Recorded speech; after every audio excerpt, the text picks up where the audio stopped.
ನಮಸ್ಕಾರ ಗೆಳೆಯರೇ, ಹೊಂಗಿರಣ ಯೂಟ್ಯೂಬ್ ಚಾನಲ್ಗೆ ಆತ್ಮೀಯ ಸ್ವಾಗತ. ನಿಮ್ಮ ಅಮೂಲ್ಯ ಸಮಯವನ್ನು ಕೊಟ್ಟು ನಮ್ಮ ವಿಡಿಯೋಗಳನ್ನು ವೀಕ್ಷಿಸುತ್ತಿರುವುದಕ್ಕೆ ಹಾಗೂ ನಮ್ಮ ಚಾನಲನ್ನು ಸಬ್ಸ್ಕ್ರೈಬ್ ಮಾಡಿರುವುದಕ್ಕೆ ಧನ್ಯವಾದಗಳು. ಆಧುನಿಕರಾಗುವ ಭರದಲ್ಲಿ ಈ ಸತ್ಯವನ್ನು ಮರೆಯಬೇಡಿ. ನಾವು ನಮ್ಮ ಮಾನವ ಜೀವನದಲ್ಲಿ ಎಂತಹ ಕರ್ಮಗಳನ್ನು ಮಾಡುತ್ತೇವೆಯೋ ಅವುಗಳ ಫಲವನ್ನು ನಾವು ಈ ಜೀವನದಲ್ಲಿ ಅನುಭವಿಸಬೇಕಾಗುತ್ತದೆ. ಪ್ರತಿಯೊಂದು ಕರ್ಮಕ್ಕೂ ಒಂದಲ್ಲ ಒಂದು ಫಲವಿರುತ್ತದೆ. ಮಿತ್ರರೇ, ಇಂದು ನಾವು ನಿಮಗೆ ಒಬ್ಬ ವೃದ್ಧೆ ಹಾಗೂ ಅವಳ 3 ಸೊಸೆಯಂದಿರ ಕಥೆಯನ್ನು ಹೇಳುತ್ತೇವೆ.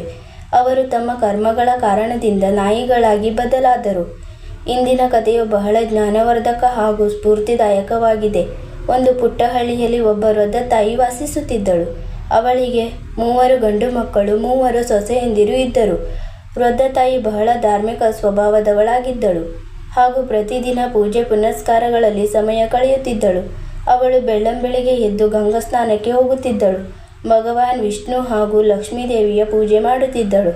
ಕಾರ್ತಿಕ ಮಾಸದಲ್ಲಿ ಅವಳು ವಿಶೇಷವಾಗಿ ಸ್ನಾನ ಮಾಡಿ ಪೂಜೆಯನ್ನು ಮಾಡುತ್ತಿದ್ದಳು. ಈ ಸಮಯದಲ್ಲಿ ಅವಳು ಬೆಣ್ಣೆ ಕಲ್ಲು ಸಕ್ಕರೆ, ಮೊಸರು ಕಲ್ಲು ಸಕ್ಕರೆ ಹಾಗೂ ತುಳಸಿ ಎಲೆಗಳ ನೈವೇದ್ಯವನ್ನು ದೇವರಿಗೆ ಅರ್ಪಿಸಿ ಪ್ರಸಾದವನ್ನು ನೆರೆಹೊರೆಯವರಿಗೆ ಹಂಚುತ್ತಿದ್ದಳು. ಹಳ್ಳಿಯ ಜನರು ಅವಳ ಪೂಜಾ ಕಾರ್ಯಗಳನ್ನು ಬಹಳ ಗೌರವಿಸುತ್ತಿದ್ದರು.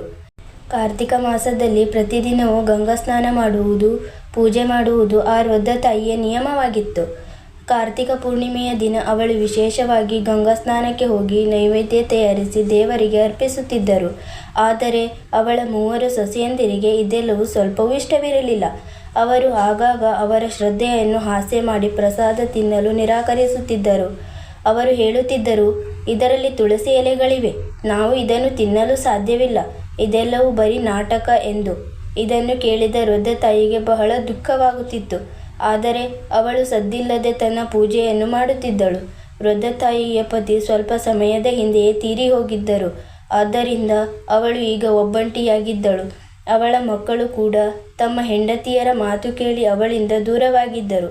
ಈಗ ಅವಳು ಕೇವಲ ತನ್ನ ಪೂಜೆ ಪುನಸ್ಕಾರಗಳಲ್ಲಿ ಮನಸ್ಸು ತೊಡಗಿಸುತ್ತಿದ್ದಳು. ನೆರೆಹೊರೆಯವರಿಗೆ ಪ್ರಸಾದ ಹಂಚುತ್ತಿದ್ದಳು. ಆದರೆ ಅವಳ 3 ಸೊಸೆಯಂದಿರಿಗೆ ಇದೆಲ್ಲವೂ ಬಹಳ ಕೆಟ್ಟದಾಗಿ ಅನಿಸುತ್ತಿತ್ತು. ಅವರು ಹೇಳುತ್ತಿದ್ದರು, ಈ ಅತ್ತೆ ಯಾವಾಗ ನೋಡಿದರೂ ಪೂಜೆ ಪುನಸ್ಕಾರಗಳಲ್ಲಿ ಮುಳುಗಿರುತ್ತಾರೆ, ಬೇಕಾಬಿಟ್ಟಿ ಖರ್ಚು ಮಾಡುತ್ತಾರೆ, ಪಂಡಿತರನ್ನು ಕರೆಯುತ್ತಾರೆ, ದಾನ ಧರ್ಮ ಮಾಡುತ್ತಾರೆ.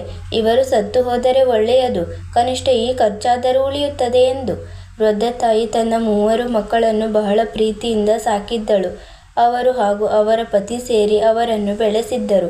ಆದರೆ ಈಗ ಅವಳಿಗೆ ತನ್ನ ಮಕ್ಕಳ ಅವಶ್ಯಕತೆ ಅತಿ ಹೆಚ್ಚಾಗಿ ಇದ್ದಾಗ ಅವರು ಅವರಿಂದ ಮುಖ ತಿರುಗಿಸಿದ್ದರು. ವೃದ್ಧ ತಾಯಿ ಹಗಲಿರುಳು ದೇವರಲ್ಲಿ ಪ್ರಾರ್ಥಿಸಿ ತನ್ನ ಮಕ್ಕಳಿಗಾಗಿ ಕಣ್ಣೀರಿಡುತ್ತಿದ್ದರು. ಅವಳು ಹೇಳುತ್ತಿದ್ದಳು, ಹೇ ಭಗವಂತ, ನಾನು ಯಾರಿಗೂ ಎಂದೂ ಕೆಟ್ಟದ್ದನ್ನು ಬಯಸಿಲ್ಲ, ಆದರೂ ನನ್ನ ಜೊತೆ ಹೀಗೆ ಏಕೆ ಆಗುತ್ತಿದೆ ಎಂದು. ಒಂದು ದಿನ ವೃದ್ಧ ತಾಯಿ ಭಗವಾನ್ ವಿಷ್ಣು ಮತ್ತು ಲಕ್ಷ್ಮೀದೇವಿಯ ಮುಂದೆ ಕುಳಿತು ಪ್ರಾರ್ಥಿಸುತ್ತಿದ್ದರು. ಅವರ ಕಣ್ಣುಗಳಲ್ಲಿ ನೀರಿತ್ತು ಹಾಗೂ ಅವರು ದೇವರಲ್ಲಿ ಹೇಳುತ್ತಿದ್ದರು, ಹೇ ಭಗವಂತ, ನನಗೆ ಈ ದುಃಖದಿಂದ ಮುಕ್ತಿ ನೀಡು, ನನ್ನ ಮಕ್ಕಳಿಗೆ ಒಳ್ಳೆಯದನ್ನು ಮಾಡಿ ಅವರಿಗೆ ಸರಿಯಾದ ದಾರಿ ತೋರಿಸು ಎಂದು. ಈ ರೀತಿ ವೃದ್ಧ ತಾಯಿ ತನ್ನ ಪೂಜೆ ಹಾಗೂ ದಾನ ಧರ್ಮದ ನಿಯಮಗಳನ್ನು ಬಿಡಲಿಲ್ಲ. ಆದರೆ ಅವಳ 3 ಸೊಸೆಯಂದಿರು ಇನ್ನು ಮುಂದೆ ಈ ಮನೆಯಲ್ಲಿ ಇರುವುದಿಲ್ಲ, ಆಸ್ತಿ ಹಂಚಿಕೆ ಮಾಡಿಕೊಂಡು ಬೇರೆಯಾಗುತ್ತೇವೆ ಎಂದು ನಿರ್ಧರಿಸಿದರು. ಅವರು ಯೋಚಿಸುತ್ತಿದ್ದರು, ನಾವು ಬೇರೆಯಾದರೆ ನಮ್ಮಿಷ್ಟದಂತೆ ಇರಬಹುದು ಹಾಗೂ ಅತ್ತೆಯ ಪೂಜೆ ಪುನಸ್ಕಾರಗಳ ಖರ್ಚಿನಿಂದ ಬಚಾವಾಗಬಹುದು ಎಂದು. 3 ಸೊಸೆಯಂದಿರು ಒಂದು ದಿನ ತಮ್ಮೊಳಗೆ ಮಾತನಾಡಿಕೊಂಡು ಆಸ್ತಿ ಹಂಚಿಕೆ ಯೋಜನೆ ಮಾಡಿದರು. ಅವರು ತಮ್ಮ ಪತಿಯರಿಗೆ ಈಗ ನಾವು ಬೇರೆಯಾಗಬೇಕು ಎಂದು ಹೇಳಲು ಪ್ರಾರಂಭಿಸಿದರು. ಕಿರಿಯ ಸೊಸೆ ತನ್ನ ಪತಿಯಲ್ಲಿ ಹೇಳಿದಳು, ನೋಡಿ, ದೊಡ್ಡಣ್ಣನ ಮಕ್ಕಳು ದೊಡ್ಡವರಾಗುತ್ತಿದ್ದಾರೆ ಹಾಗೂ ನಮ್ಮ ಮಕ್ಕಳು ಇನ್ನೂ ಚಿಕ್ಕವರು. ನಾವು ಈಗ ಬಹಳ ಪರಿಶ್ರಮ ಪಡಬೇಕು, ಮಕ್ಕಳನ್ನು ಓದಿಸಬೇಕು. ನಾವು ಬೇರೆಯಾದರೆ ನಮ್ಮ ಮಕ್ಕಳನ್ನು ಚೆನ್ನಾಗಿ ನೋಡಿಕೊಳ್ಳಬಹುದು. ಅತ್ತೆಯ ಖರ್ಚು ಬಹಳ ಹೆಚ್ಚಾಗಿದೆ, ಯಾವಾಗಲೂ ಪೂಜೆ ಪುನಸ್ಕಾರಗಳಲ್ಲಿ ಇರುತ್ತಾರೆ, ಬಹಳ ಹಣ ಖರ್ಚು ಮಾಡುತ್ತಾರೆ. 2ನೇ ಸೊಸೆ ಕೂಡ ತನ್ನ ಪತಿಗೆ ತಿಳಿ ಹೇಳಿದಳು, ನೋಡಿ, ಈಗ ಆಸ್ತಿ ಹಂಚಿಕೆಯಾಗಬೇಕು, ನಾವು ನಮ್ಮಿಷ್ಟದಂತೆ ಇರೋಣ, ಎಷ್ಟು ಖರ್ಚು ಮಾಡಬೇಕು, ಎಷ್ಟು ಮಾಡಬಾರದು ಎಂಬುದನ್ನು ನಾವೇ ನಿರ್ಧರಿಸೋಣ. ಅತ್ತೆಯ ಹಠ ಹಾಗೂ ಖರ್ಚುಗಳನ್ನು ಇನ್ನು ಸಹಿಸಲು ಸಾಧ್ಯವಿಲ್ಲ. ನಾವು ಬೇರೆಯಾಗಿ ನಮ್ಮ ಮಕ್ಕಳ ಬಗ್ಗೆ ಗಮನ ಹರಿಸಬೇಕು. ಹಿರಿಯ ಸೊಸೆ ಕೂಡ ತನ್ನ ಪತಿಯಲ್ಲಿ ಇದೇ ಮಾತನ್ನು ಹೇಳಿದಳು. ಮಕ್ಕಳು ದೊಡ್ಡವರಾಗುತ್ತಿದ್ದಾರೆ, ನಾಳೆ ಅವರ ಮದುವೆ ಮಾಡಬೇಕು. ನಾವು ಹಣ ಸಂಪಾದಿಸುತ್ತಾ ಅತ್ತೆ ಖರ್ಚು ಮಾಡುತ್ತಾ ಹೋದರೆ ಹೇಗೆ ನಡೆಯುತ್ತದೆ? ನಮ್ಮ ಮಕ್ಕಳ ಭವಿಷ್ಯ ಸುರಕ್ಷಿತ ಮಾಡಬೇಕೆಂದರೆ ನಾವು ಬೇರೆಯಾಗಲೇಬೇಕು. ಮೂವರು ಸೊಸೆಯಂದಿರು ತಮ್ಮ ತಮ್ಮ ಪತಿಯರಿಗೆ ತಿಳಿ ಹೇಳಿ ಅವರ ಮನಸ್ಸಿನಲ್ಲಿ ಆಸ್ತಿ ಹಂಚಿಕೆಯ ವಿಚಾರವನ್ನು ತುಂಬಿದರು. ಮೂವರು ಸಹೋದರರು ಈಗ ಹಂಚಿಕೆಗೆ ಸಿದ್ಧರಾದರು. ಹಳ್ಳಿಯ ಪಂಚಾಯಿತಿಯವರನ್ನು ಕರೆಯಲಾಯಿತು. ಮನೆಯನ್ನು ಹಂಚುವ ಬಗ್ಗೆ ಮಾತನಾಡಲಾಯಿತು. ಮೂವರು ಸೊಸೆಯಂದಿರು ಕೂಡ ಹಂಚಿಕೆಯಲ್ಲಿ ಪಾಲು ಪಡೆಯಲು ಸಿದ್ಧರಾದರು. ಹಳ್ಳಿಯ ಪಂಚಾಯಿತಿಯವರು ಮನೆಯನ್ನು 4 ಭಾಗಗಳಾಗಿ ಹಂಚಿದರು. 3 ಮಕ್ಕಳಿಗೆ ತಲಾ 1 ಭಾಗ ಹಾಗೂ ಒಬ್ಬಳು ವೃದ್ಧ ತಾಯಿಗೆ 1 ಭಾಗ. ಮನೆಯ ಎಲ್ಲ ಸಾಮಾನುಗಳನ್ನು ಕೂಡ 4 ಭಾಗಗಳಾಗಿ ಹಂಚಲಾಯಿತು. ವೃದ್ಧ ತಾಯಿ ಈಗ ಒಬ್ಬಂಟಿಯಾದಳು. ಪಂಚಾಯಿತಿಯವರು ತಮ್ಮ ತೀರ್ಪು ನೀಡಿ ಹೊರಟು ಹೋದರು. 3 ಸೊಸೆಯಂದಿರು ತಮ್ಮ ತಮ್ಮ ಪಾಲಿನ ಸಾಮಾನುಗಳನ್ನು ತಮ್ಮ ತಮ್ಮ ಭಾಗದಲ್ಲಿ ಇರಿಸಿಕೊಂಡರು. ವೃದ್ಧ ತಾಯಿಯ ಪಾಲಿಗೆ ಬಂದ ಗುಡಿಸಲಿನಲ್ಲಿ ಅವಳು ವಾಸಿಸತೊಡಗಿದಳು. ಈಗ ಅವಳು ಒಬ್ಬಂಟಿಯಾಗಿದ್ದಳು. ತನ್ನ ಮಕ್ಕಳಿಂದ ನಿರಾಶಳಾಗಿ ದೇವರಲ್ಲಿ ಪ್ರಾರ್ಥಿಸುತ್ತಿದ್ದಳು. ಅವಳು ಪ್ರತಿದಿನ ಬೆಳಿಗ್ಗೆ ಬೇಗ ಎದ್ದು ಗಂಗಾ ಸ್ನಾನ ಮಾಡಿ ಭಗವಾನ್ ವಿಷ್ಣು ಹಾಗೂ ಲಕ್ಷ್ಮೀದೇವಿಯ ಪೂಜೆ ಮಾಡುತ್ತಿದ್ದಳು. ಅವಳು ಮೊದಲಿನಂತೆಯೇ ನೈವೇದ್ಯ ತಯಾರಿಸಿ ದೇವರಿಗೆ ಅರ್ಪಿಸುತ್ತಿದ್ದಳು. ನಂತರ ನೆರೆಹೊರೆಯವರಿಗೆ ಪ್ರಸಾದ ಹಂಚುತ್ತಿದ್ದಳು. ಆದರೆ ಈಗ ಅವಳು ಬಹಳ ಒಬ್ಬಂಟಿಯಾಗಿದ್ದಳು. ಅವಳ 3 ಮಕ್ಕಳು ಅವರಿಂದ ಮುಖ ತಿರುಗಿಸಿದ್ದರು. ಅವಳ ಸೊಸೆಯಂದಿರು ಅವಳನ್ನು ಮನೆಯಿಂದ ಹೊರಹಾಕಿದ್ದರು. ಅವರು ಪ್ರತಿದಿನ ದೇವರಲ್ಲಿ ಪ್ರಾರ್ಥಿಸುತ್ತಿದ್ದರು. ಹೇ ಭಗವಂತ, ನನಗೆ ಈ ದುಃಖದಿಂದ ಮುಕ್ತಿ ನೀಡು. ನನ್ನ ಮಕ್ಕಳಿಗೆ ಒಳ್ಳೆಯದನ್ನು ಮಾಡು. ಅವರಿಗೆ ಸರಿಯಾದ ದಾರಿ ತೋರಿಸು ಎಂದು. ವೃದ್ಧ ತಾಯಿಯ ಬಳಿ ಇದ್ದ ಸ್ವಲ್ಪ ಹಿಟ್ಟು, ಬೇಳೆ, ಅಕ್ಕಿಯಿಂದಲೇ ಅವರು ಕೆಲಸ ನಿಭಾಯಿಸುತ್ತಿದ್ದರು. ಅವರು ಯೋಚಿಸುತ್ತಿದ್ದರು, ಈಗ ನಾನು ನನ್ನ ಜೀವನವನ್ನು ಹೀಗೆಯೇ ಕಳೆಯಬೇಕು. ನನ್ನ ಮಕ್ಕಳು ನನ್ನನ್ನು ಕೈ ಬಿಟ್ಟಿದ್ದಾರೆ. ಆದರೆ ನಾನು ದೇವರ ಭಕ್ತಿಯನ್ನು ಬಿಡುವುದಿಲ್ಲ. ಅವಳ ಭಕ್ತಿಯಲ್ಲಿ ಯಾವುದೇ ಕೊರತೆ ಬರಲಿಲ್ಲ. ಅವಳು ಪ್ರತಿದಿನ ತುಳಸಿ ಎಲೆಗಳಿಂದ ದೇವರ ಪೂಜೆ ಮಾಡಿ ನೆರೆಹೊರೆಯವರಿಗೆ ಪ್ರಸಾದ ಹಂಚುತ್ತಿದ್ದಳು. ಒಂದು ದಿನ ವೃದ್ಧ ತಾಯಿ ತನ್ನ ಗುಡಿಸಲಿನಲ್ಲಿ ಕುಳಿತು ಅಳುತ್ತಿದ್ದಾಗ ಒಬ್ಬ ಯುವಕ ಬಂದನು. ಅವನು ಬಾಗಿಲು ಬಡಿದನು. ವೃದ್ಧ ತಾಯಿ ಬಾಗಿಲು ತೆರೆದು ನೋಡಿದಳು. ಅಲ್ಲಿ ಒಬ್ಬ 17 ರಿಂದ 18 ವರ್ಷದ ಸದೃಢ ಯುವಕ ನಿಂತಿದ್ದನು. ಅವನ ಮುಖದಲ್ಲಿ ತೇಜಸ್ಸು ತುಂಬಿತ್ತು. ಅವನು ಹೇಳಿದನು, ಅಮ್ಮ, ನೀವು ನನ್ನನ್ನು ಗುರುತಿಸಲಿಕ್ಕಿಲ್ಲ. ಆದರೆ ನಾನು ನಿಮ್ಮ ತವರಿನ ಕಡೆಯಿಂದ ಬಂದಿದ್ದೇನೆ. ನನ್ನ ಹೆಸರು ಕೃಷ್ಣ. ನನ್ನ ತಂದೆ ನಿಮ್ಮ ಸಹಾಯಕ್ಕಾಗಿ ನನ್ನನ್ನು ಕಳುಹಿಸಿದ್ದಾರೆ. ವೃದ್ಧ ತಾಯಿ ಆಶ್ಚರ್ಯದಿಂದ ಕೇಳಿದಳು, ಕೃಷ್ಣ, ನೀನು ನನ್ನ ತವರಿನಿಂದ ಬಂದಿದ್ದೀಯಾ? ನಾನು ನಿನ್ನನ್ನು ಎಂದೂ ನೋಡಿಲ್ಲವಲ್ಲ. ಕೃಷ್ಣ ನಗುತ್ತಾ ಹೇಳಿದನು, ಹೌದು ಅಮ್ಮ, ನಾನು ನಿಮ್ಮ ಅಣ್ಣನ ಮೊಮ್ಮಗ. ನಿಮ್ಮ ಮಕ್ಕಳು ನಿಮ್ಮನ್ನು ಮನೆಯಿಂದ ಹೊರಹಾಕಿದ್ದಾರೆ ಎಂಬ ಸುದ್ದಿ ನಮಗೆ ಸಿಕ್ಕಿತ್ತು. ಅದಕ್ಕಾಗಿಯೇ ನನ್ನ ತಂದೆ ನಿಮ್ಮ ಸಹಾಯಕ್ಕಾಗಿ ನನ್ನನ್ನು ಕಳುಹಿಸಿದ್ದಾರೆ. ವೃದ್ಧ ತಾಯಿಯ ಕಣ್ಣಿನಲ್ಲಿ ನೀರು ಬಂತು. ಅವಳು ಕೃಷ್ಣನನ್ನು ಒಳಗಡೆ ಕರೆದು ಕುಳಿತುಕೊಳ್ಳಲು ಹೇಳಿದಳು. ಅವರು 1 ಗ್ಲಾಸ್ ನೀರು ಮತ್ತು ಸ್ವಲ್ಪ ಬೆಲ್ಲವನ್ನು ನೀಡಿದರು. ಕೃಷ್ಣ ನೀರು ಕುಡಿದು ಬೆಲ್ಲ ತಿಂದನು. ನಂತರ ಅವನು ತನ್ನ ಚೀಲದಿಂದ ಕೆಲವು ತಿನ್ನುವ ಸಾಮಾನುಗಳು, ಬಟ್ಟೆಗಳು, ಔಷಧಿಗಳನ್ನು ಹೊರತೆಗೆದನು. ಅವನು ಹೇಳಿದನು, ಅಮ್ಮ, ಈ ಎಲ್ಲ ಸಾಮಾನುಗಳನ್ನು ನಾನು ನಿಮಗಾಗಿ ತಂದಿದ್ದೇನೆ. ನೀವು ಹಸಿದಿರಬೇಡಿ. ನಾವು ಪ್ರತಿದಿನ ನಿಮಗಾಗಿ ಊಟ ಕಳುಹಿಸುತ್ತೇವೆ.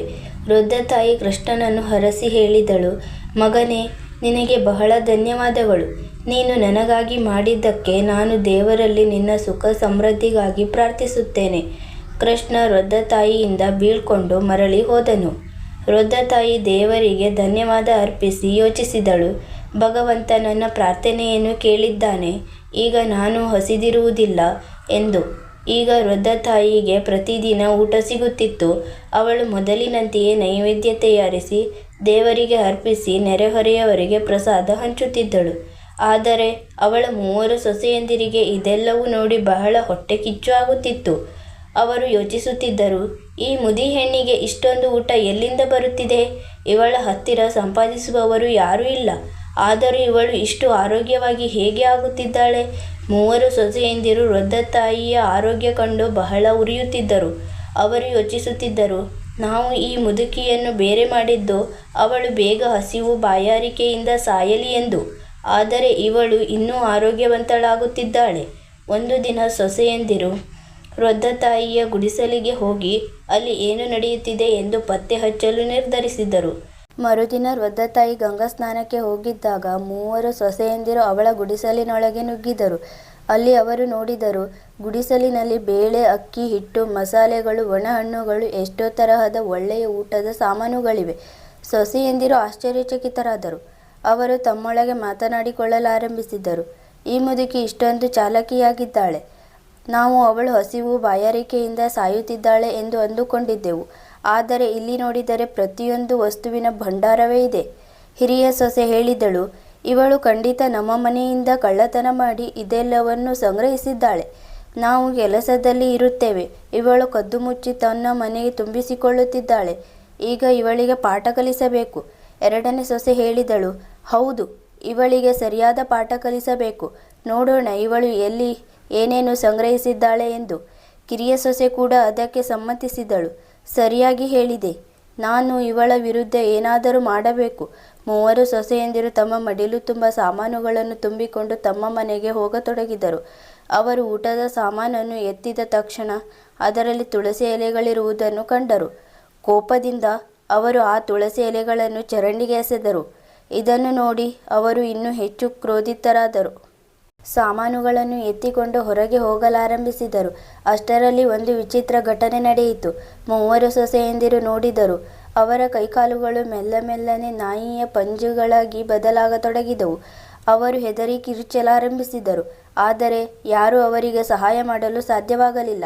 ಬರೀ ಕೆಲವು ಕ್ಷಣಗಳಲ್ಲಿ ಮೂವರು ಸೊಸೆಯಂದಿರು ಹೆಣ್ಣು ನಾಯಿಗಳಾಗಿ ಬದಲಾದರು. ಹಳ್ಳಿಯಲ್ಲಿ ದೊಡ್ಡ ಸಂಚಲನ ಉಂಟಾಯಿತು. ಮಕ್ಕಳು ಹಾಗೂ ಪತಿಯರು ಇದನ್ನು ನೋಡಿದಾಗ ಅವರು ದಂಗಾಗಿ ಹೋದರು. ಮೂವರ ಮಕ್ಕಳು ಕಿರುಚಲಾರಂಭಿಸಿದರು. ಮಮ್ಮಿ ನಾಯಿಗಳಾಗಿ ಬಿಟ್ಟಿದ್ದಾರೆ, ಪಪ್ಪ ನೋಡಿ ಮಮ್ಮಿಗೆ ಏನಾಗಿದೆ ಎಂದು. ಮೂವರು ಸೊಸೆಯಂದಿರ ಪತಿಯರಿಗೆ ಇದು ಹೇಗೆ ಆಯಿತು ಎಂದು ಅರ್ಥವಾಗುತ್ತಿರಲಿಲ್ಲ. ಅವರು ನಾಯಿಗಳನ್ನು ಮನೆಯಿಂದ ಹೊರಗೆ ಓಡಿಸಲು ಪ್ರಯತ್ನಿಸಿದರು. ಆದರೆ ಅವು ಮನೆ ಬಿಡಲು ಸಿದ್ಧವಿರಲಿಲ್ಲ. ಅವು ತಮ್ಮ ಭಾಷೆಯಲ್ಲಿ ಏನೋ ತಿಳಿಸಲು ಪ್ರಯತ್ನಿಸುತ್ತಿದ್ದವು. ಆದರೆ ಯಾರಿಗೂ ಅವುಗಳ ಮಾತು ಅರ್ಥವಾಗುತ್ತಿರಲಿಲ್ಲ. ಮಕ್ಕಳು ಅಳುತ್ತಿದ್ದರು. ಪತಿಯರಿಗೂ ಅಳು ಬರುತ್ತಿತ್ತು. ಅವರು ತಮ್ಮ ಮಕ್ಕಳನ್ನು ಸಂಭಾಳಿಸುತ್ತಾ ಹೇಳಿದರು, ನಡೆಯಿರಿ, ಈಗ ಏನು ಮಾಡಲು ಸಾಧ್ಯವಿಲ್ಲ. ನಾವು ಅಮ್ಮನ ಮರಳುವಿಕೆಗಾಗಿ ಕಾಯಬೇಕು. ಬಹುಶಃ ಅವಳೇ ಏನಾದರೂ ಪರಿಹಾರ ತಿಳಿಸಬಹುದು. ಹಳ್ಳಿಯ ಜನರು ಕೂಡ ಒಟ್ಟುಗೂಡಿದರು. ಈ ವಿಚಿತ್ರ ಘಟನೆ ಹೇಗೆ ಸಂಭವಿಸಿತು ಎಂದು ಯೋಚಿಸತೊಡಗಿದರು. ಎಲ್ಲರೂ ವೃದ್ಧ ತಾಯಿಯ ಮರಳುವಿಕೆಗಾಗಿ ಕಾಯಲು ನಿರ್ಧರಿಸಿದರು. ವೃದ್ಧ ತಾಯಿಗೆ ಈಗ ತನ್ನ ದೈನಂದಿನ ಜೀವನದಲ್ಲಿ ಸ್ವಲ್ಪ ನೆಮ್ಮದಿ ಸಿಗುತ್ತಿತ್ತು. ಕೃಷ್ಣ ಪ್ರತಿದಿನ ಊಟ ಇಟ್ಟು ಹೋಗುತ್ತಿದ್ದ. ವೃದ್ಧ ತಾಯಿ ದೇವರಿಗೆ ನೈವೇದ್ಯ ಅರ್ಪಿಸಿ ಮೊದಲಿನಂತೆಯೇ ಪ್ರಸಾದ ಹಂಚುತ್ತಿದ್ದಳು. ಆದರೆ ಅವಳಿಗೆ ತನ್ನ ಮನೆಯಲ್ಲಿ ಏನು ನಡೆಯುತ್ತಿದೆ ಎಂಬ ಬಗ್ಗೆ ಸ್ವಲ್ಪವೂ ಅರಿವಿರಲಿಲ್ಲ. ಎಲ್ಲವೂ ಮೊದಲಿನಂತೆಯೇ ನಡೆಯುತ್ತಿದೆ ಎಂದು ಅವಳು ಭಾವಿಸಿದ್ದಳು. ಇತ್ತ ಮೂವರು ಸೊಸೆಯಂದಿರು ನಾಯಿಗಳಾಗಿ ಮನೆಯ ಅಂಗಳದಲ್ಲಿ ಕುಳಿತಿದ್ದರು.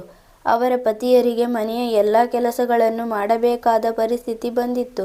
ಅವರು ಬಹಳ ಚಿಂತಿತರಾಗಿದ್ದರು. ತಮ್ಮ ಹೆಂಡತಿಯರ ಮರಳುವಿಕೆಗಾಗಿ, ಅಂದರೆ ಹಳೆಯ ರೂಪಕ್ಕೆ ಕಾಯುತ್ತಿದ್ದರು.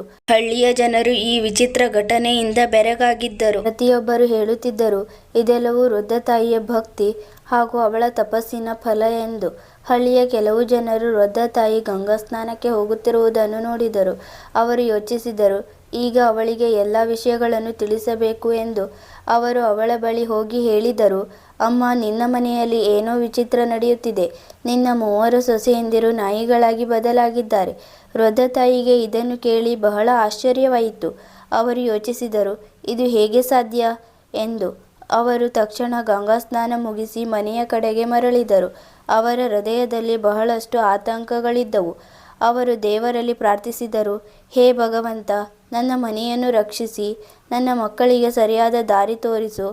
ವೃದ್ಧ ತಾಯಿ ಮನೆ ತಲುಪಿದಾಗ ಹಳ್ಳಿಯ ಜನರು ಅವಳ ಮನೆಯ ಮುಂದೆ ಗುಂಪುಗೂಡಿರುವುದನ್ನು ಕಂಡಳು. ಅವಳು ಕೇಳಿದಳು, ಏನಾಯಿತು? ಇಲ್ಲಿ ಇಷ್ಟೊಂದು ಜನ ಸೇರಿರುವುದು ಏಕೆ? ಹಳ್ಳಿಯವರು ಅವಳಿಗೆ ಎಲ್ಲ ಘಟನೆಯನ್ನು ವಿವರಿಸಿದರು. ವೃದ್ಧ ತಾಯಿ ತನ್ನ ಮಕ್ಕಳನ್ನು ಕರೆದು ಕೇಳಿದಳು, ಇದೆಲ್ಲ ಹೇಗೆ ಆಯಿತು? ನೀವುಗಳು ಏನು ಮಾಡಿದ್ದೀರಿ? ಮಕ್ಕಳು ಅಳುತ್ತಾ ತಮ್ಮ ಅಮ್ಮನಿಗೆ ಇಡೀ ಕಥೆಯನ್ನು ಹೇಳಿದರು. ಅವರು, ಅಮ್ಮ, ನಮ್ಮಿಂದ ಬಹಳ ದೊಡ್ಡ ತಪ್ಪಾಯಿತು. ನಮ್ಮ ಹೆಂಡತಿಯರು ನಿಮ್ಮ ಸಾಮಾನುಗಳನ್ನು ಚರಂಡಿಗೆ ಎಸೆದಿದ್ದರು. ಅದೇ ಸಮಯದಲ್ಲಿ ಅವರು ನಾಯಿಗಳಾಗಿ ಬದಲಾದರು. ಈಗ ನಮಗೆ ತಿಳಿಯುತ್ತಿಲ್ಲ ಅವರನ್ನು ಹೇಗೆ ಸರಿಪಡಿಸಬೇಕೆಂದು ಎಂದು ಹೇಳಿದರು. ವೃದ್ಧ ತಾಯಿ ತನ್ನ ಮಕ್ಕಳಿಗೆ ಸಮಾಧಾನ ಹೇಳಿದಳು. ದೇವರು ಎಲ್ಲವನ್ನೂ ಸರಿಪಡಿಸುತ್ತಾನೆ, ನೀವು ಗಾಬರಿಯಾಗಬೇಡಿ ಎಂದು ವೃದ್ಧ ತಾಯಿ ತನ್ನ ದೇವರಲ್ಲಿ ಪ್ರಾರ್ಥಿಸಿ ಪರಿಹಾರ ಕೇಳಿದಳು. ಅವರು ಯೋಚಿಸಿದರು, ಬಹುಶಃ ಯಾವುದಾದರೂ ಸಾಧು ಬಾಬಾ ಹತ್ತಿರ ಇದಕ್ಕೆ ಪರಿಹಾರವಿರಬಹುದು ಎಂದು. ಅದೇ ಸಮಯದಲ್ಲಿ ಒಬ್ಬ ಸಾಧು ಬಾಬಾ ಹಳ್ಳಿಗೆ ಬಂದರು. ವೃದ್ಧ ತಾಯಿ ಅವರನ್ನು ತನ್ನ ಮನೆಗೆ ಕರೆದು ಎಲ್ಲ ವಿಷಯಗಳನ್ನು ವಿವರಿಸಿದಳು. ಸಾಧು ಬಾಬಾ ಎಲ್ಲವನ್ನು ಗಮನವಿಟ್ಟು ಕೇಳಿಸಿಕೊಂಡು ಹೇಳಿದರು, ಇದೆಲ್ಲವೂ ನಿನ್ನ ಭಕ್ತಿ ಮತ್ತು ತಪಸ್ಸಿನ ಫಲವಾಗಿದೆ. ಆದರೆ ಚಿಂತೆ ಮಾಡಬೇಡ, ಇದಕ್ಕೆ ಒಂದು ಉಪಾಯವೂ ಇದೆ. ವೃದ್ಧ ತಾಯಿ ಕೇಳಿದಳು, ಬಾಬಾ ದಯವಿಟ್ಟು ನನಗೆ ಆ ಉಪಾಯ ತಿಳಿಸಿ. ನನ್ನ ಮಕ್ಕಳನ್ನು ಈ ಸ್ಥಿತಿಯಲ್ಲಿ ನಾನು ನೋಡಲು ಸಾಧ್ಯವಿಲ್ಲ. ಸಾಧು ಬಾಬಾ ಹೇಳಿದರು, ನೀನು ಕಾರ್ತಿಕ ಮಾಸದಲ್ಲಿ ವಿಶೇಷ ಪೂಜೆ ಮಾಡಬೇಕು. ನಿನ್ನ ಸ್ನಾನದ ನೀರಿನಿಂದ ನಿನ್ನ ಸೊಸೆಯಂದಿರನ್ನು ಸ್ನಾನ ಮಾಡಿಸಬೇಕು ಹಾಗೂ ಬ್ರಾಹ್ಮಣರಿಗೆ ಭೋಜನ ಮಾಡಿಸಿ ಅವರ ಎಂಜಲು ಎಲೆಯಿಂದ ಉಳಿದ ಊಟವನ್ನು ಸೊಸೆಯಂದಿರಿಗೆ ತಿನ್ನಿಸಬೇಕು. ಇದರಿಂದ ಅವರು ತಮ್ಮ ಅಸಲಿ ರೂಪಕ್ಕೆ ಮರಳುತ್ತಾರೆ. ವೃದ್ಧ ತಾಯಿ ಸಾಧು ಬಾಬನಿಗೆ ಧನ್ಯವಾದ ಅರ್ಪಿಸಿದಳು. ತನ್ನ ಮಕ್ಕಳಿಗೆ ಈ ಪರಿಹಾರವನ್ನು ತಿಳಿಸಿದಳು. ಮಕ್ಕಳು ಹೇಳಿದರು, ಅಮ್ಮ, ನಾವು ನಿಮ್ಮ ಪ್ರತಿ ಮಾತನ್ನು ಕೇಳುತ್ತೇವೆ. ನಾವು ಈ ಆಚರಣೆಯನ್ನು ಖಂಡಿತ ಪೂರೈಸುತ್ತೇವೆ. ವೃದ್ಧ ತಾಯಿ ಕಾರ್ತಿಕ ಮಾಸದ ವಿಶೇಷ ಪೂಜೆಯ ತಯಾರಿಯನ್ನು ಪ್ರಾರಂಭಿಸಿದಳು. ಅವಳ 3 ಮಕ್ಕಳು ಹಾಗೂ ಹಳ್ಳಿಯ ಜನರು ಕೂಡ ಈ ಪೂಜೆಯಲ್ಲಿ ಸಹಾಯ ಮಾಡಲಾರಂಭಿಸಿದರು. ಮಕ್ಕಳು ಸೇರಿ ಪೂಜೆಯ ಎಲ್ಲ ಸಾಮಾನುಗಳನ್ನು ಸಂಗ್ರಹಿಸಿದರು. ದೇವರಿಗೆ ನೈವೇದ್ಯ ತಯಾರಿಸಲು ವ್ಯವಸ್ಥೆ ಮಾಡಿದರು. ಪ್ರತಿದಿನ ಬೆಳಿಗ್ಗೆ ವೃದ್ಧ ತಾಯಿ ಗಂಗಾ ಸ್ನಾನಕ್ಕೆ ಹೋಗುತ್ತಿದ್ದಳು. ಸ್ನಾನದ ನೀರನ್ನು ಸಂಗ್ರಹಿಸುತ್ತಿದ್ದಳು. ಅದರ ನಂತರ ಅವಳು ಭಗವಾನ್ ವಿಷ್ಣು ಮತ್ತು ಲಕ್ಷ್ಮೀದೇವಿಯ ಪೂಜೆ ಮಾಡುತ್ತಿದ್ದಳು.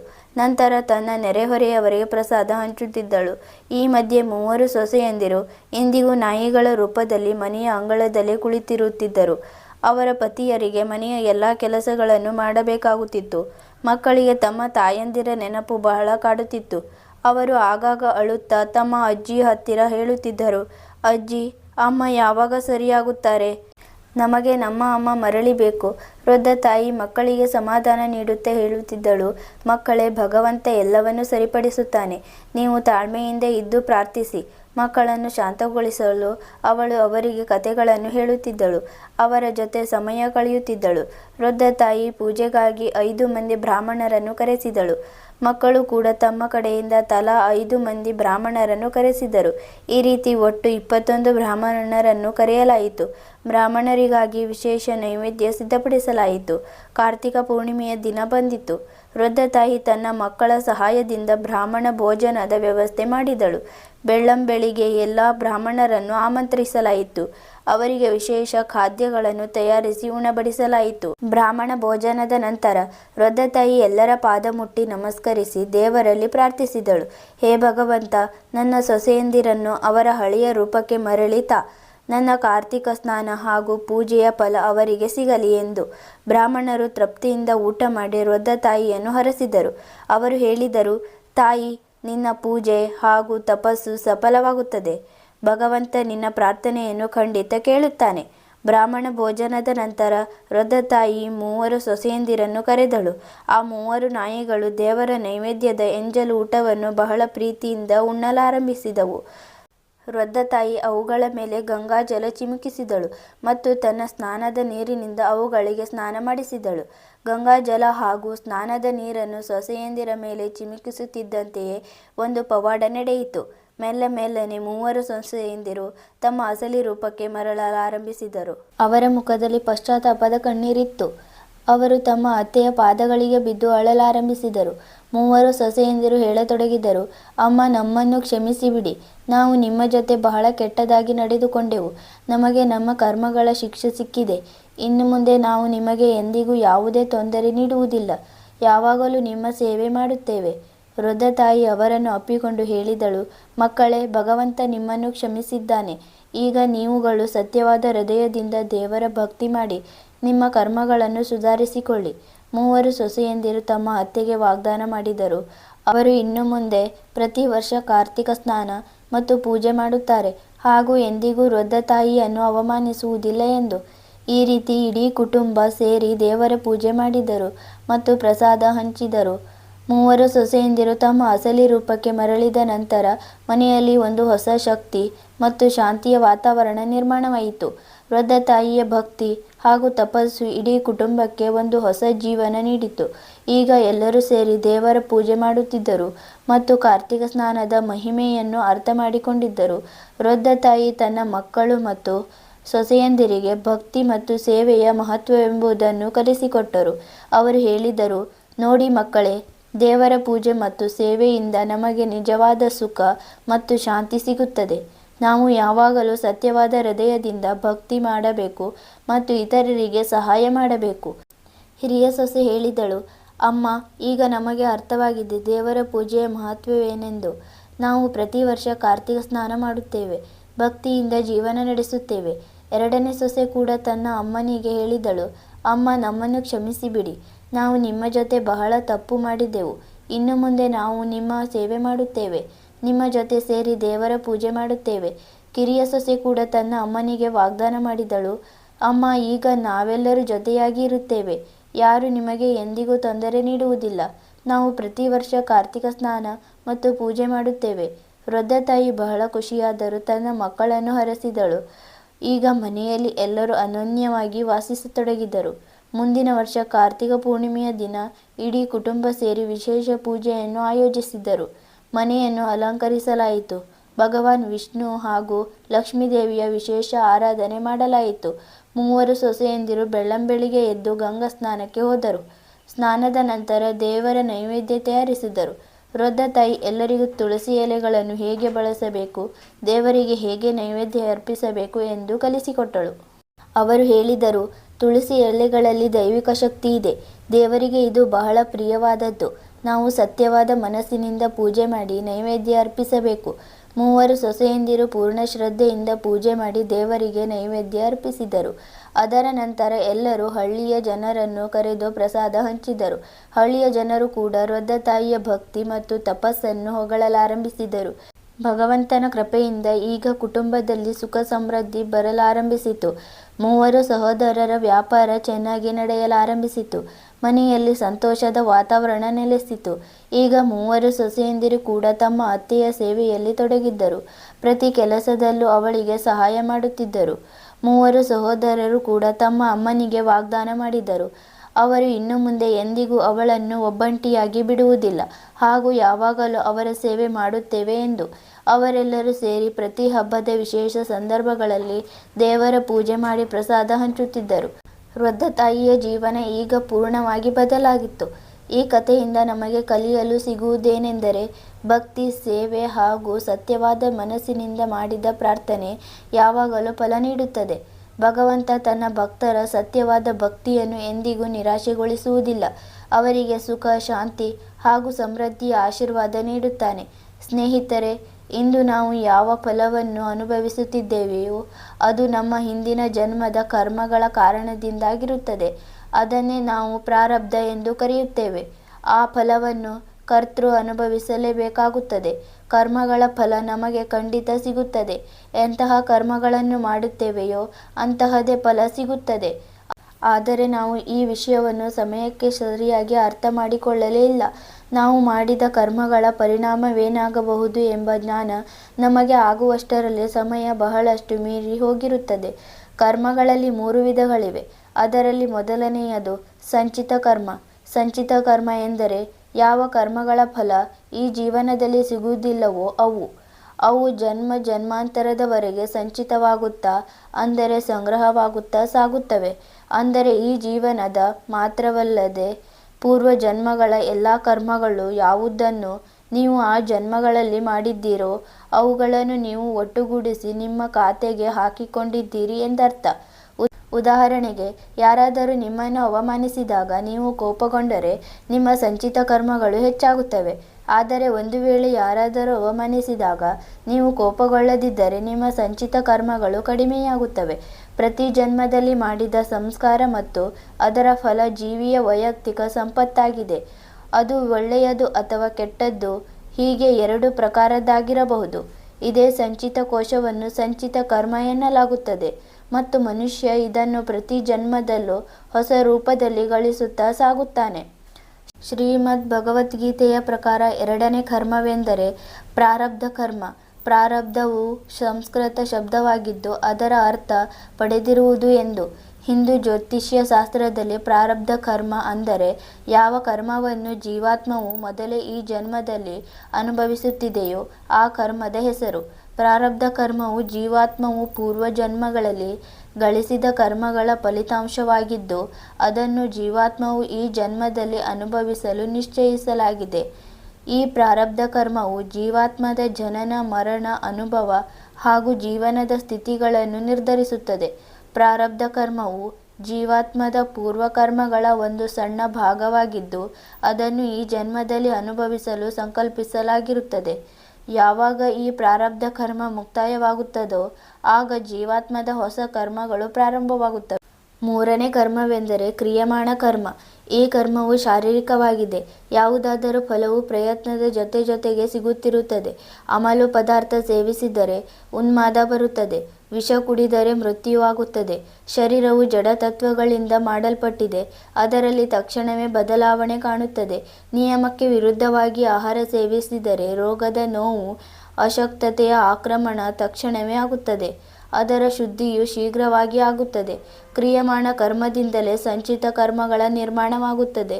ಕರ್ಮಗಳ ಈ ಕೂಡಿಸುವಿಕೆ ಕಳೆಯುವಿಕೆ ಹೇಗೆ ಸಾಗುತ್ತದೆ ಎಂದರೆ, ಯಾವ ಕರ್ಮವನ್ನು ನಾವು ಪೂರ್ಣ ಪ್ರಜ್ಞೆಯಿಂದ ಮಾಡುವುದಿಲ್ಲವೋ ಅದು ಕ್ರಿಯೆಯಲ್ಲ, ಬದಲಾಗಿ ಪ್ರತಿಕ್ರಿಯೆಯಾಗಿರುತ್ತದೆ. ಯಾವುದರ ಬಗ್ಗೆ ನೀವು ಪ್ರಜ್ಞಾವಂತರಾಗಿರುವುದಿಲ್ಲವೋ ಅದು ಕ್ರಿಯೆಯಾಗಲು ಸಾಧ್ಯವಿಲ್ಲ. ಯಾವಾಗ ನಾವು ಪ್ರಜ್ಞೆಯಿಲ್ಲದೆ ಕರ್ಮಗಳನ್ನು ಮಾಡುತ್ತೇವೆಯೋ, ಸಾಮಾನ್ಯವಾಗಿ ದೈನಂದಿನ ಜೀವನದಲ್ಲಿ ನಡೆಯುವಂತೆ, ಆಗ ನಮ್ಮ ಸಂಚಿತ ಕರ್ಮಗಳು ಹೆಚ್ಚಾಗುತ್ತವೆ. ಇದನ್ನು ನಾನು ಒಬ್ಬ ಯೋಗಿಯ ಉದಾಹರಣೆಯಿಂದ ವಿವರಿಸುತ್ತೇನೆ. ಒಬ್ಬ ಯೋಗಿಯು ಮರದ ಕೆಳಗೆ ಧ್ಯಾನದಲ್ಲಿ ಮಗ್ನರಾಗಿದ್ದರು. ಅಷ್ಟರಲ್ಲಿ ಒಬ್ಬ ವ್ಯಕ್ತಿ ಅಲ್ಲಿಗೆ ಬಂದನು. ಅವರನ್ನು ಬಹಳ ಅವಮಾನಿಸಿದನು. ಅವರು ಶಾಂತವಾಗಿದ್ದರು. ಯಾವುದೇ ಪ್ರತಿಕ್ರಿಯೆ ನೀಡಲಿಲ್ಲ. ಹೊರನೋಟಕ್ಕಾಗಲಿ ಅಥವಾ ಆಂತರಿಕವಾಗಿಯಾಗಲಿ ಅವರಿಗೆ ಕೋಪವೂ ಬರಲಿಲ್ಲ. ನಂತರ ಅವರ ಶಿಷ್ಯರು ಇದೆಲ್ಲವನ್ನು ನೋಡುತ್ತಿದ್ದರು ಹಾಗೂ ಕೇಳಿಸಿಕೊಳ್ಳುತ್ತಿದ್ದರು. ಅವರು ಕೇಳಿದರು, ನಿಮಗೆ ಕೋಪವೇಕೆ ಬರಲಿಲ್ಲ ಎಂದು. ಅದಕ್ಕೆ ಅವರು ಉತ್ತರಿಸಿದರು, ಬಹುಶಃ ಪೂರ್ವಜನ್ಮದಲ್ಲಿ ನಾನು ಅವನನ್ನು ಅವಮಾನಿಸಿದ್ದೆ. ವಾಸ್ತವವಾಗಿ ನಾನು ಅವನು ಬಂದು ನನ್ನನ್ನು ಅವಮಾನಿಸಲಿ ಎಂದೇ ಕಾಯುತ್ತಿದ್ದೆ. ಈಗ ನನ್ನ ಲೆಕ್ಕಾಚಾರ ಸಮವಾಯಿತು. ಒಂದು ವೇಳೆ ನಾನು ಕೋಪಗೊಂಡಿದ್ದರೆ ಮತ್ತೆ ಕರ್ಮಗಳು ಸಂಚಿತವಾಗುತ್ತಿದ್ದವು. ಈ ರೀತಿ ಕರ್ಮಗಳನ್ನು ಕ್ರಿಯಮಾಣ ಕರ್ಮ ಎನ್ನಲಾಗುತ್ತದೆ. ಧನ್ಯವಾದಗಳು ಗೆಳೆಯರೇ. ಭೇಟಿಯಾಗೋಣ ಮುಂದಿನ ವಿಡಿಯೋದಲ್ಲಿ ಒಂದು ಹೊಸ ಪಾಠದೊಂದಿಗೆ. ಖುಷಿಯಾಗಿರಿ. ನಿಮ್ಮ ಕಾಳಜಿ ವಹಿಸಿ. ನಮ್ಮ ವಿಡಿಯೋವನ್ನು ಶೇರ್ ಮಾಡಿ, ಲೈಕ್ ಮಾಡಿ. ಜೈ ಶ್ರೀ ಕೃಷ್ಣ. ಹರ ಹರ ಮಹಾದೇವ್.